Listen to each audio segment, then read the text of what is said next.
Estimados alumnos, esta clase corresponde a los agentes físicos que aumentan la temperatura corporal. Vamos a hablar de generalidades que luego nos pueden servir para el análisis de otros agentes físicos que también lo pudieron hacer, pero de manera profunda. Y hoy día terminaremos con los agentes de termoterapia que son de tipo superficial. Uno de los puntos que es importante definir respecto de la termoterapia es que posiblemente muchas veces a nosotros nos han preguntado qué usar, si usamos frío o calor, ¿ya? Y eso va a depender un poco de la semiología que nosotros estemos esperando tratar. Por eso es una de las preguntas quizás más comunes que nos puedan hacer en nuestro rol como profesionales.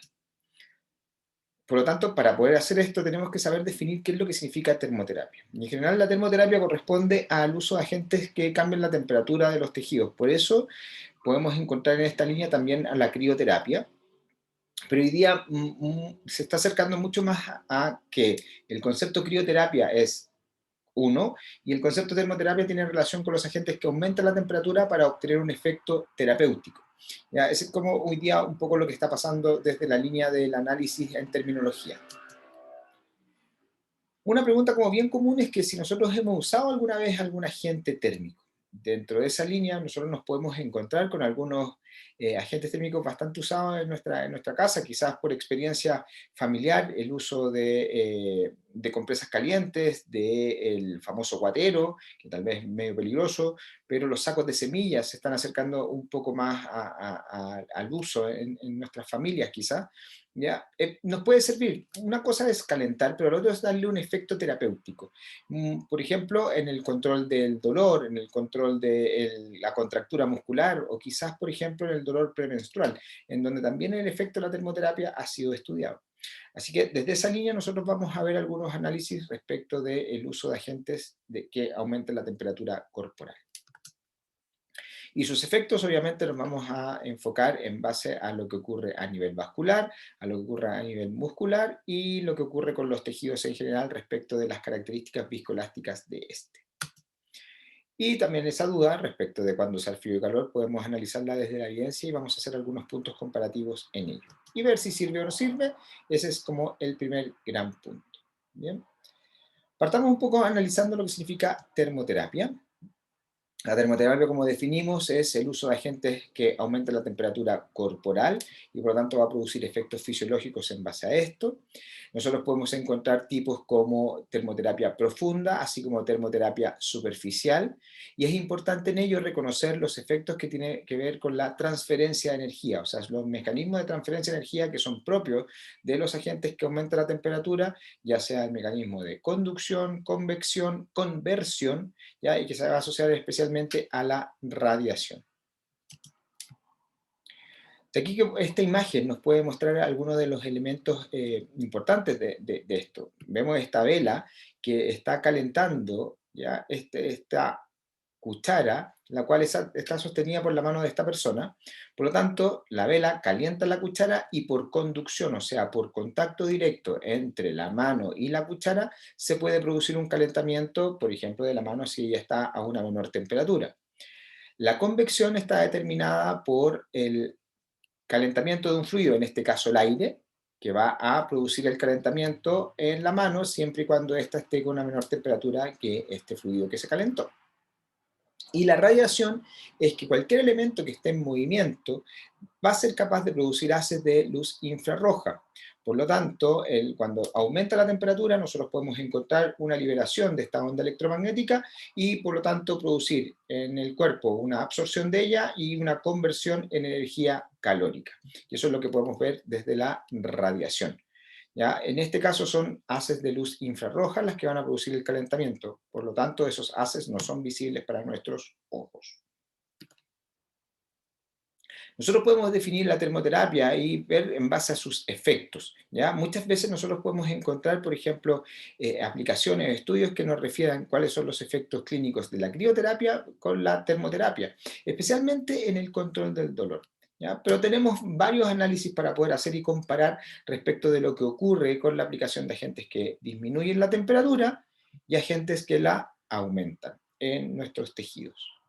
Esta publicación es bastante interesante porque nos muestra, por ejemplo, que tanto el frío como el calor son capaces de disminuir el dolor. son capaces de disminuir el espasmo muscular, pero ya encontramos diferencias, por ejemplo, en el metabolismo celular, en el flujo sanguíneo, en la inflamación, ¿ya? En donde la crioterapia va a disminuir estas respuestas, en cambio la termoterapia las va a aumentar. En el caso del edema, también podemos ver que la crioterapia va a tratar de buscar la disminución de la formación del edema. En cambio, el aumento de temperatura lo va a potenciar.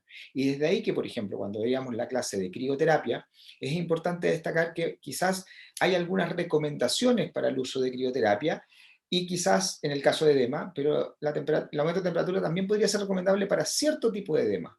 Pero tenemos que siempre tener claro que la aplicación de un agente térmico va a producir un aumento de la respuesta inflamatoria, puede producir un aumento de la formación del mismo edema, por lo tanto podría ser una incoherencia respecto de definir que el aumento de temperatura disminuye el edema. Lo que quizás pueda hacer es favorecer que para que otras técnicas, otros agentes terapéuticos nos ayuden a la reabsorción de este edema. Y por eso es importante que tengamos claro esos conceptos.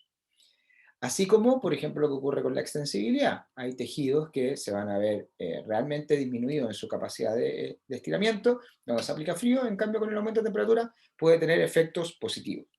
¿Cuál es el tema con esto? Que nosotros vamos a ver efectos que son cortoplacistas.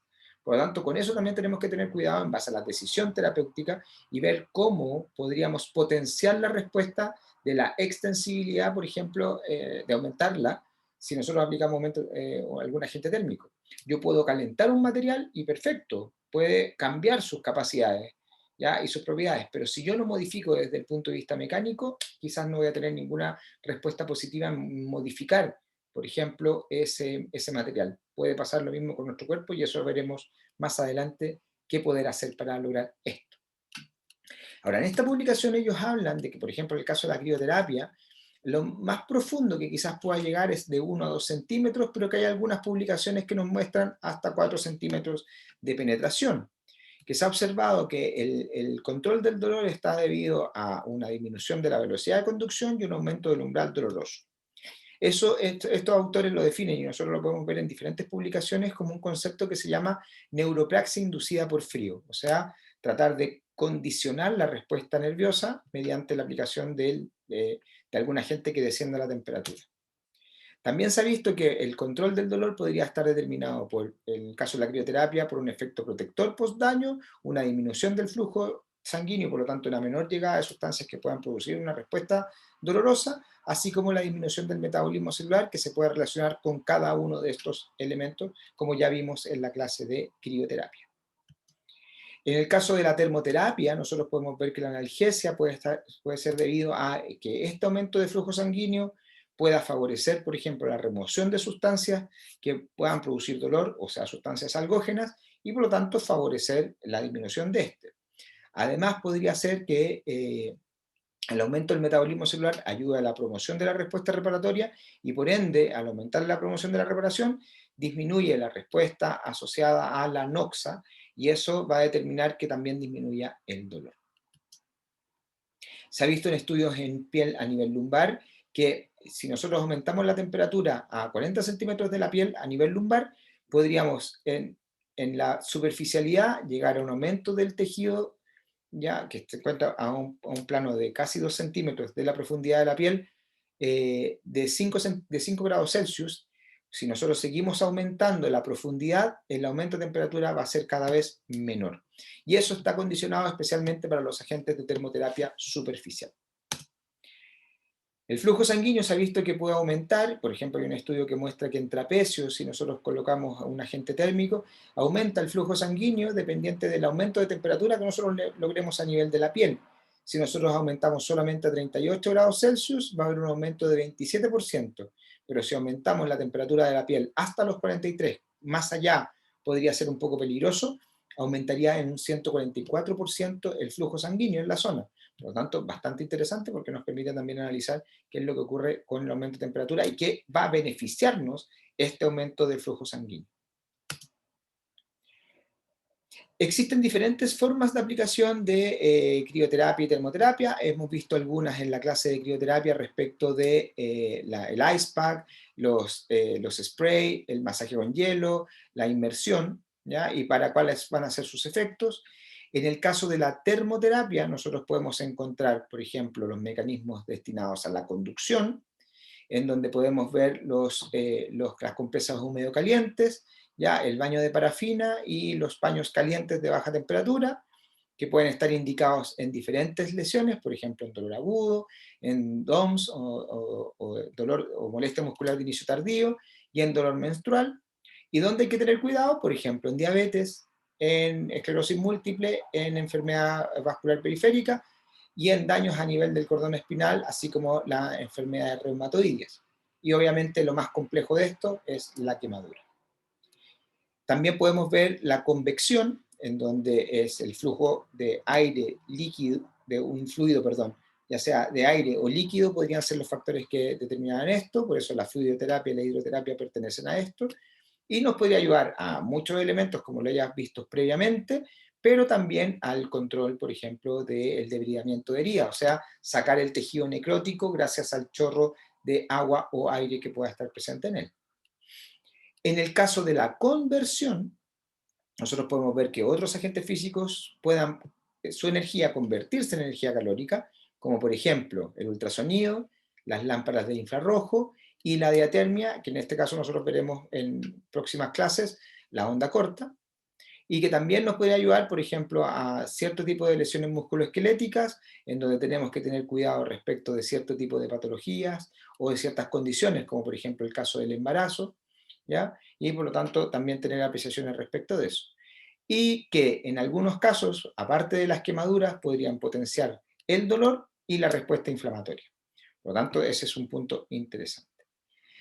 Dentro de la termoterapia en general, nosotros podemos encontrar los baños de contraste, ya que es alternar inmersión en agua fría o en agua caliente, ¿ya? La verdad que están los baños de contraste y la terapia de contraste, donde el baño necesita introducir a la persona en un fluido que esté caliente y después que esté frío para hacer el contraste a nivel vascular, pero también puede ser el uso de agentes térmicos más locales como las compresas calientes y frías.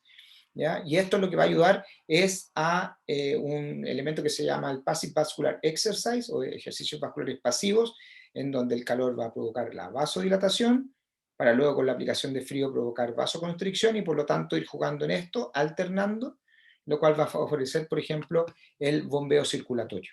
¿Bien? Con lo cual hay que tener cuidado, al igual que en todas las aplicaciones de crioterapia y de termoterapia, con las quemaduras y con el daño que se puede producir por crioterapia. Bien, por lo tanto, dentro de estos elementos nosotros tenemos la capacidad en termoterapia de definirlos desde la termoterapia superficial o profunda. La superficial vemos que puede ser por conducción y convección con estos ejemplos, ¿ya? Hay un elemento que es bastante interesante, que es la parafina, que veremos más adelante, que se llama baño de parafina, por lo tanto alguien podría pensar que se relaciona con la convección, pero lo que se hace es crear una especie de guante o un tejido protector con la parafina y por lo tanto se logra la conducción y no el movimiento del fluido. Y por conversión veremos el infrarrojo. En el caso de la termoterapia profunda, al igual que en la crioterapia, no existen aún elementos que provoquen enfriamiento o en este caso calentamiento en planos profundos, ya sea por conducción o por convección. Pero sí podemos encontrar en el caso de la termoterapia profunda la conversión, ¿ya? En este caso tenemos onda corta, microondas y radiofrecuencias. Estas también pertenecen a las radiofrecuencias y nosotros veremos en clases venideras onda corta.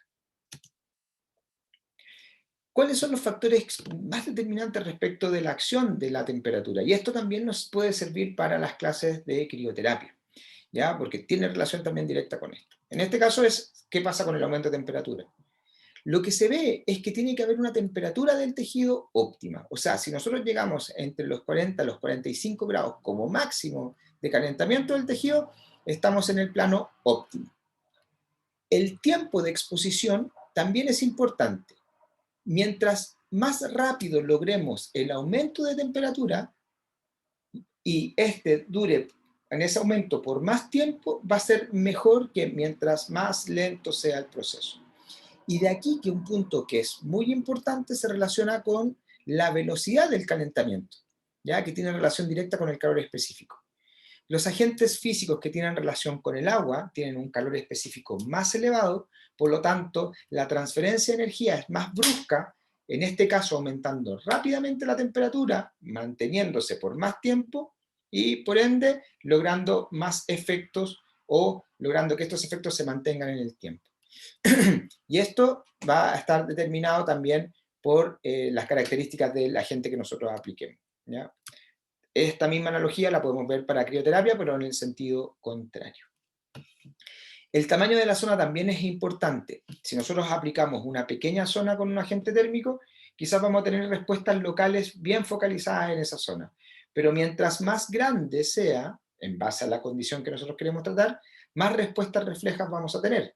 Y por lo tanto, al tener mayor capacidad de respuestas reflejas, podemos tener algunas apreciaciones que pueden ocurrir sobre los tejidos en la persona. Todo esto está determinado también por la capacidad de conducción de los tejidos y el aislamiento que pueda tener.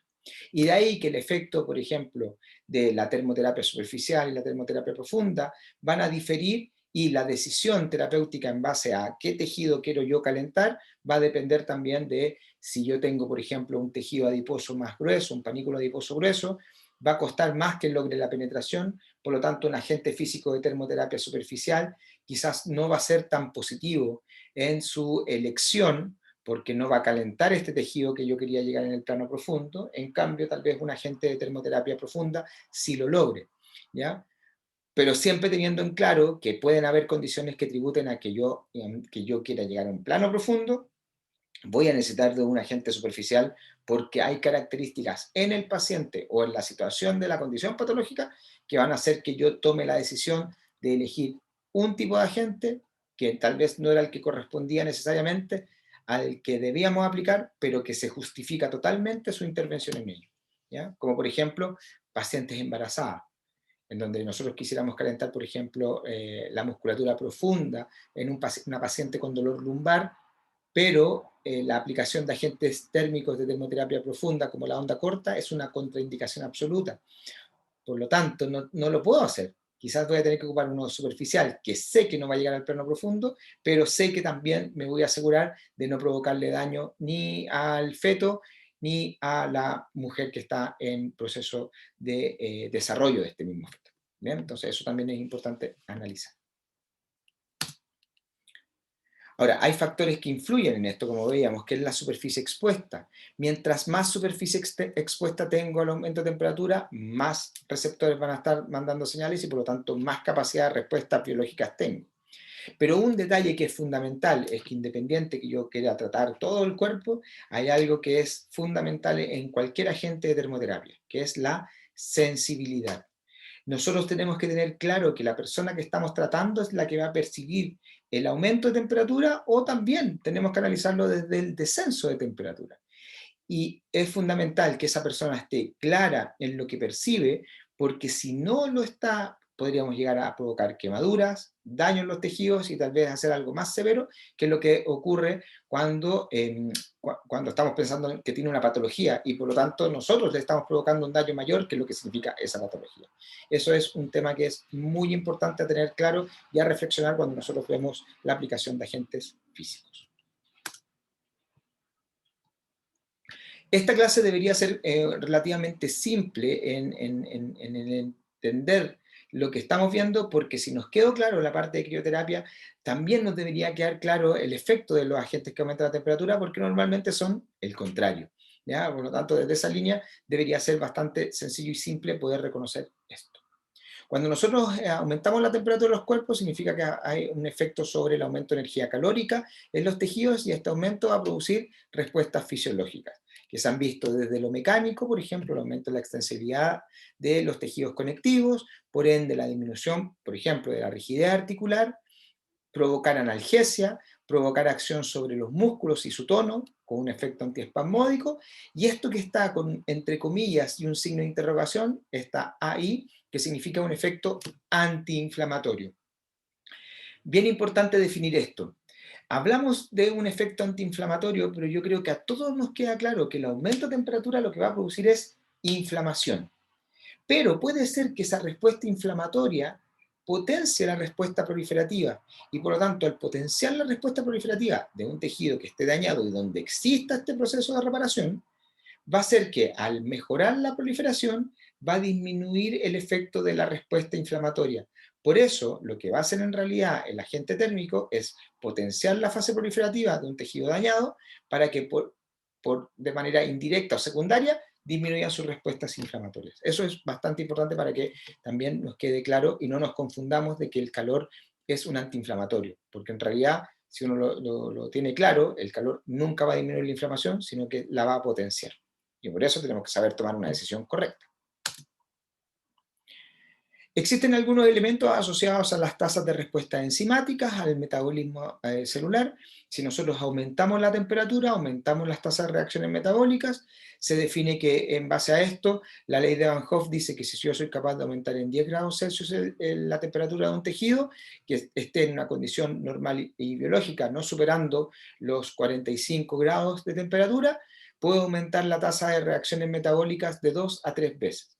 Lo cual, por ejemplo, para ciertos eventos puede ser positivo, pero también si nosotros lo pensamos desde la perspectiva de degradación de tejido o de respuestas enzimáticas puede ser un poco nociva, ¿ya? ¿Por qué? Porque las enzimas pueden sobreestimularse y ese puede ser un factor que tal vez pueda ser negativo, por ejemplo, en degradación de tejido como el colágeno, en donde a nivel articular, si nosotros aumentamos la actividad enzimática, vamos a aumentar la actividad de la colagenasa, la hialuronidasa, las proteasas, y por lo tanto poder desgastar el tejido articular, y eso quizás no es tan positivo. Pero ahí tendríamos que sopesar, tal vez para algo nos pueda servir ese aumento de temperatura a nivel articular, como por ejemplo la movilidad articular, y quizás eso es mucho más importante que la sobrerespuesta que puede haber a nivel enzimático.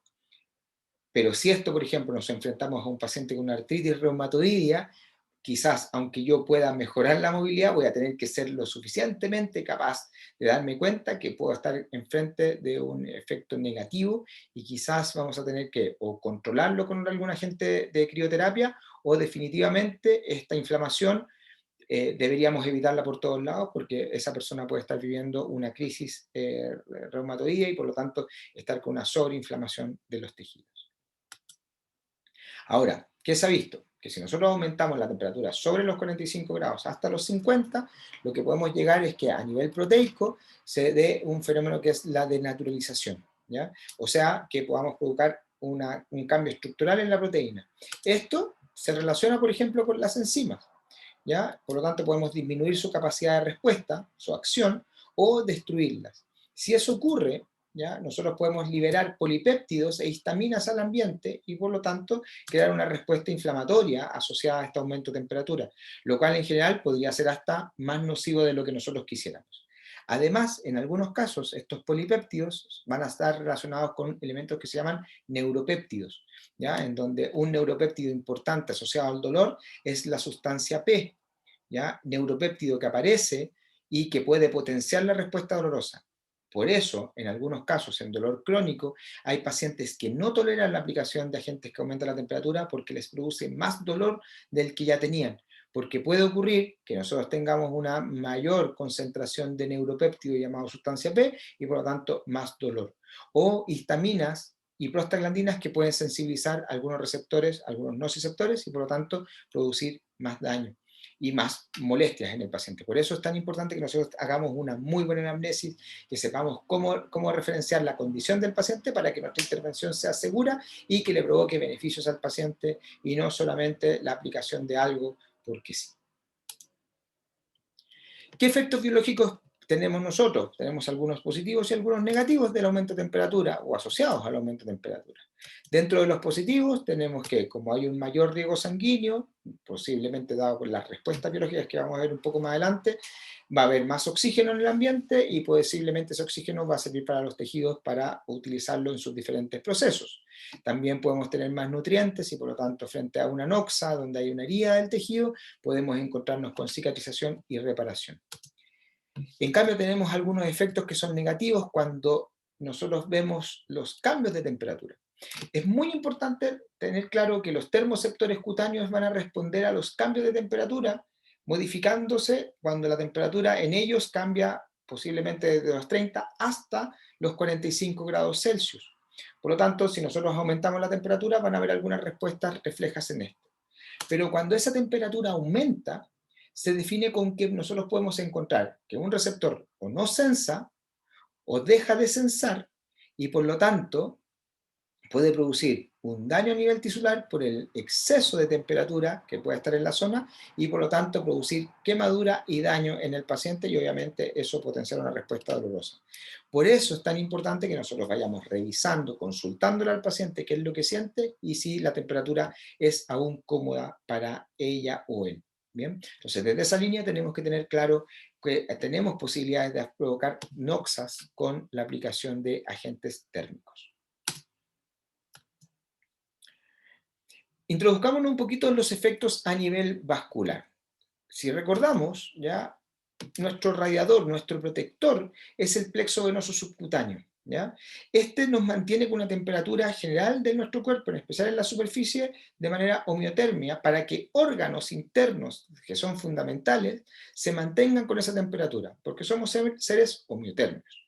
Por lo tanto, el plexo venoso subcutáneo cumple una función de protección, es una especie de radiador. ¿Quién controla este radiador? ¿Ya? Lo controla en base a sus anastomosis, ¿ya? Que van a ser estas pequeñas vasculaturas que están muy poco presentes en el tronco y en las extremidades, pero muy presentes en los dedos de las manos, de los pies, en la palma de las manos, en la planta de los pies, en los lóbulos, en la nariz y los labios, ¿ya? Están totalmente controlados por un sistema que es el sistema adrenérgico, ¿ya? El sistema simpático es clave en esto, ¿ya? Por lo tanto, estas anastomosis, que son las que responden para dilatarse o contraerse y permitan que disminuya o aumente el flujo, dependiente de lo que ocurra con ella, va a permitir que nosotros mantengamos la temperatura corporal. Esto es algo que biológicamente nuestro cuerpo ha tenido desde siempre, que lo hemos tenido y que no tiene que ver con que el agente térmico aparezca o haga aparecer esto, sino que es lo que nosotros hacemos es obtener la información que tiene ya nuestro cuerpo, llevarla a entender que si yo le aplico un agente externo puede producir algunos efectos y gracias a eso producir un efecto terapéutico para lo que nosotros podemos buscar con la aplicación de los agentes, por ejemplo, que aumentan la temperatura. Bien, entonces volviendo. El plexo venoso subcutáneo está formado por estas anastomosis, comunicado entre ellas, ya por la vasculatura, por las venas, las arterias, y en la anastomosis por las vénulas y las arteriolas, que las cuales van a estar ricamente inervadas por las fibras adrenérgicas. Por lo tanto, las fibras adrenérgicas van a liberar catecolaminas cuando están estimuladas y por lo tanto van a mantener un cierre de estas anastomosis. ¿Qué ocurre? Cuando yo aumento la temperatura, lo que va a producir es que va a actuar sobre estas fibras adrenérgicas. Si recordamos, la señal del ascenso de temperatura va por la fibra C. En el asta dorsal de la médula se produce una señal antidrómica hacia el ganglio simpático y por lo tanto este aumento de temperatura, a diferencia de lo que hacía el frío, va a disminuir los impulsos para la liberación de catecolaminas, por lo tanto se van a dejar de liberar catecolaminas en el ambiente. Por lo tanto, como las catecolaminas eran las que controlaban la constricción de los vasos para mantenerlos con un lumen más pequeño, como ya no están presentes o están en menor cuantía, estos vasos que se mantenían cerrados se dilatan y por lo tanto aparece este concepto que llamamos vasodilatación, que es todo lo contrario que ocurre con la crioterapia. Ahora, la gracia es que estos termoceptores cutáneos, ya en este caso asociados a el bulbo de Ruffini, que tiene que ver con los agentes que aumentan la temperatura corporal, van a tener una respuesta de esta señal antidrómica y por lo tanto van a señalizar de manera refleja. Esto es muy importante porque una de las condicionantes que veíamos anteriormente eran los reflejos. Por lo tanto, si tengo más receptores cutáneos señalizando, puedo tener una respuesta biológica. Ahora, vamos a ver más adelante que no es solo necesario esto, sino que también pueden haber otros mecanismos, y mecanismos que van en conjunto. No es que esté el efecto reflejo asociado al termoceptor, sino que también puede ser por efectos de concentración de sustancias o disminución de ciertas sustancias en la zona. ¿Bien? Ahora, esta acción a nivel del termoceptor y esta señalización en donde se devuelve la respuesta hacia el ganglión a nivel adrenérgico, ya va a producir que el músculo liso se relaje y por lo tanto el vaso se dilate y podamos llevar a un aumento del riego sanguíneo.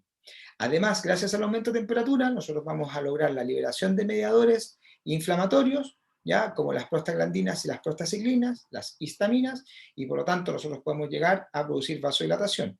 Pero también tenemos que recordar que el aumento de temperatura puede liberar sustancia P y en algunos casos eso producir más dolor de lo que podría estar adecuado esa persona a tolerar, ¿ya? Así que eso es un detalle también importante porque esto ocurre cuando nosotros aplicamos un agente térmico. O sea, va a ocurrir, pero tenemos que ver cuánto es la potencia que pueda tener ese agente térmico y además cómo eso, que tal vez es pequeño, pueda influir definitivamente en la persona que está siendo intervenida con esto. Ahora, hay otros efectos vasculares que son independientes de estos reflejos, ¿ya? Como por ejemplo, el aumento de temperatura directamente sobre el músculo liso, así como en el músculo estriado produce relajación, también va a producir una respuesta asociada al músculo liso de relajación. Pueden cambiar las concentraciones de oxígeno en la zona.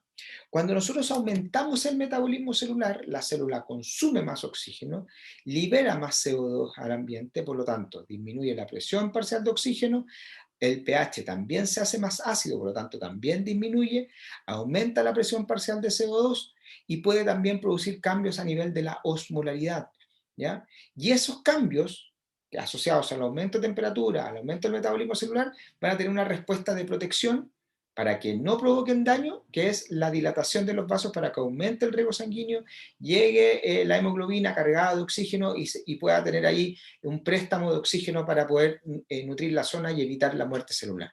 Por lo tanto, esto es independiente del reflejo. Puede ocurrir también esta forma de actuar. Y quizás la más conocida de todas es el factor relajante del endotelio, el cual es estimulado gracias a la aplicación de aumento de temperatura, liberando óxido nítrico al ambiente y provocando vasodilatación. El aumento de temperatura, por lo tanto, va a producir una respuesta moderada de inflamación. Esta respuesta moderada de inflamación tiene relación directa con la liberación de histaminas y prostaglandinas, las cuales van a producir una disminución de la vasoresistencia y vasodilatación aumentada. Va a aumentar la permeabilidad capilar, o sea, nosotros tenemos la posibilidad de que pase algo hacia el intersticio, ¿ya? Y un aumento de la permeabilidad postcapilar y venular. Por lo tanto, ¿qué significa esto? Que yo estoy creando un ambiente en donde el vaso se dilata, puede aumentar la permeabilidad de este y por lo tanto permitir que pase hacia el intersticio ciertas sustancias. Eso es positivo, ¿ya? Para ciertos eventos, pero también puede ser negativo para otros eventos, como por ejemplo cuando ya tenemos una respuesta inflamatoria, porque la estamos exacerbando los eventos que ocurren cuando se produce esta inflamación. Por lo tanto, también tenemos que tener en consideración eso cuando tomemos la decisión de la aplicación de un agente que aumente la temperatura. El aumento de la permeabilidad capilar tiene que ver con la disminución del tono del músculo liso y el aumento de la permeabilidad postcapilar y venular tiene que ver con un aumento en la contractibilidad de la célula endotelial. Por lo tanto, ¿qué ocurre? Que si el músculo liso se relaja, ¡pum!, permite que esté el vaso más distendido y por lo tanto podamos tener un flujo mayor y una presión mayor, pero si aumenta la contractibilidad de las células endoteliales, estas se tienden a separar, creando espacios y aumentando la posibilidad de salida de sustancias hacia el intersticio, ¿ya? Que estas sustancias pueden ser positivas o, como también veíamos, podrían ser negativas dependientes de la condición que esté viviendo nuestro paciente. Otro de los puntos que es importante ver respecto de los efectos que puede producir la termoterapia tiene que ver con el efecto analgésico. Se ha visto que, por ejemplo, puede aparecer dolor por disminución del flujo sanguíneo, dolor por isquemia, ¿ya? Entonces, si nosotros logramos vasodilatar, podemos ser capaces de aumentar el flujo sanguíneo, disminuir los algógenos en la zona y, por lo tanto, disminuir el dolor. La vasodilatación puede traer también, por ejemplo, en el caso de un tejido que tenga que reparar, de la llegada de factores promotores de la respuesta reparatoria. Por lo tanto, solucionamos la noxa.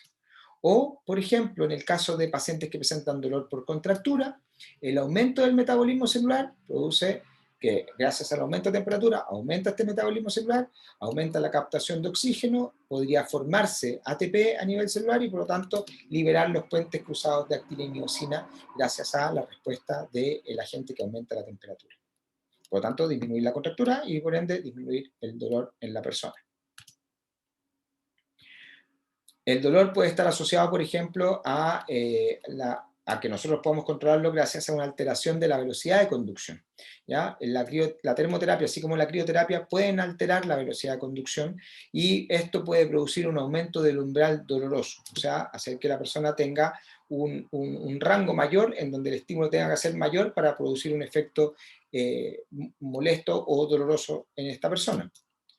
El aumento del umbral doloroso va a estar asociado también a este efecto que se llama de contrairritación, que veíamos en la clase de crioterapia, en donde la señal del aumento de temperatura, como va por la misma vía nociceptiva, llega hasta el asta dorsal, asciende hacia los núcleos de la base y, por lo tanto, al activarse estos, se liberan opiáceos endógenos en nuestro cuerpo, lo cual es como entre comillas, engañar a nuestro sistema nervioso para que libere opiáceos endógenos y, por lo tanto, controle el dolor.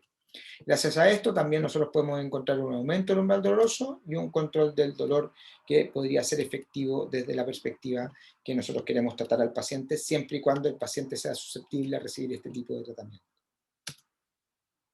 Ahora, como veíamos anteriormente, tenemos al aumento de temperatura como un analgésico, pero también tenemos que tener claro que él puede ser un algógeno, o sea, provocar dolor.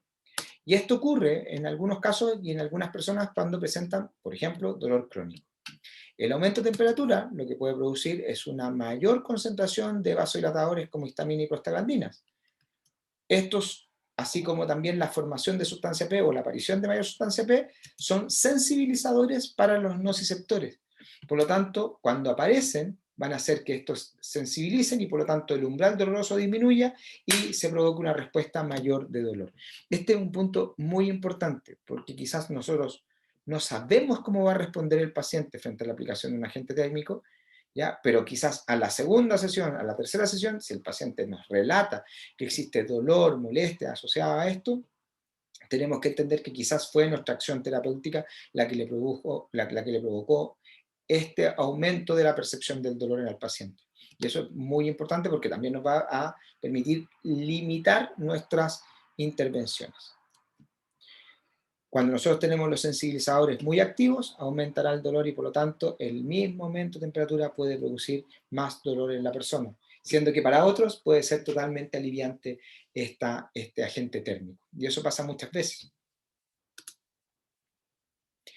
Tenemos también algunos efectos a nivel neuromuscular, ¿ya? Nosotros tenemos que el aumento de temperatura, si se aplica por muy poquito tiempo, por una respuesta de tono aumentado, pero cuando se aplica por más tiempo, sobre los 5 minutos, ya tenemos una respuesta, o quizás 1 o 2 minutos, ya tenemos una respuesta de relajación muscular, en donde se puede producir la relajación puede producir una disminución del dolor.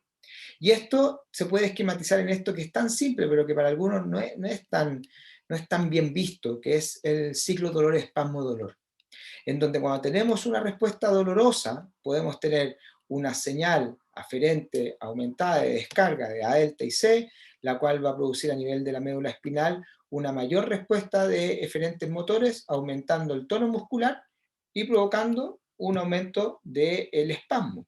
Y eso puede traer como consecuencia la isquemia, debido al tono aumentado, se comprimen los vasos, por lo tanto, aparte de estar isquémico, hay retención de metabolitos que pueden ser asociados a sensibilizadores para el dolor y por lo tanto aumentar más el dolor en la zona. Y así este ciclo vicioso lo podríamos cortar en diferentes líneas. Podemos actuar sobre el dolor, podemos actuar sobre la isquemia y también podemos actuar sobre el aumento del tono que pueda estar presente en esto, que es lo que veremos ahora. Dentro de esto, siempre tener cuidado que el dolor puede estar asociado a la liberación de estas sustancias algógenas y que pueden ser, obviamente, también el mismo aumento de temperatura el que provoque mayor dolor. Así que por eso hay que tener ojo. Y esto, insisto, especialmente en personas con dolor crónico. ¿Qué es lo que ocurre a nivel de la musculatura estriada? Cuando nosotros somos capaces de calentar el músculo a sobre los 42 grados Celsius hasta los 45 como tope, lo que tenemos es una disminución o un cese de la descarga de las fibras aferentes secundarias del uso muscular, lo cual va a aumentar la descarga de las fibras 1B del órgano tendinoso de Golgi, y en el tiempo esto va a producir una disminución de la descarga de la alfa-motoneurona.